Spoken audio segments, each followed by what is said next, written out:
దయచేసి భగవంతుడిని నమ్మండి, భగవంతుడిని నమ్మండి. మనిషిని నమ్మడం అంత తప్పు లేదు, దేవుణ్ణి నమ్మడం అంత గొప్ప లేదు. ఖచ్చితంగా మనిషిని నమ్మామంటే మునిగినట్టే, దేవుణ్ణి నమ్మినామంటే తేలినట్టే. మనం మనుషులు నమ్మేస్తాం తేలిక. వాళ్ళకి నేనంటే ఎంత అభిమానమో అని నమ్మేసి వాళ్ళ కట్టమని చిట్ ఫండ్ కంపెనీ పట్టేస్తాం. తర్వాత చిట్టు తౌడు మిగులుతాయి. ఇక్కడ ఆవిడ రోజు నన్ను బలకరిస్తూ ఉంటుంది, రోజు మంచి ఆవిడ, అందుకే కట్టేసా. మంచి ఆవిడ కాబట్టే ముంచావిడ. ముందు మంచి ఆవిడ, తర్వాత ముంచి ఆవిడ. ఎంత మంచి ఆవిడైనా సరే కట్టమని చెప్పగానే కుదరదని చెప్పేయాలి, అంతే. ఇక్కడ వీలు కాదని చెప్పేయాలి. మనకి ఈ మాటలు మనం మనుషులు నమ్మేసి వాళ్ళు ముంచేసిన తర్వాత ఏమనుకుంటా, అందుకే మనుషులను నమ్మద్దని చెప్పారు. మరి పురమే చెప్పారు, నువ్వు కట్టకముందే చెప్పారు, కట్టేసేవి. ఇక్కడ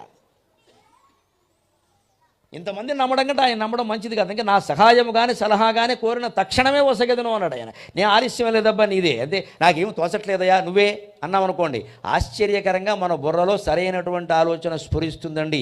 దాన్నే వ్యాస భాగవతంలో శల్య పర్వంలో చెబుతాడు వ్యాసుడు.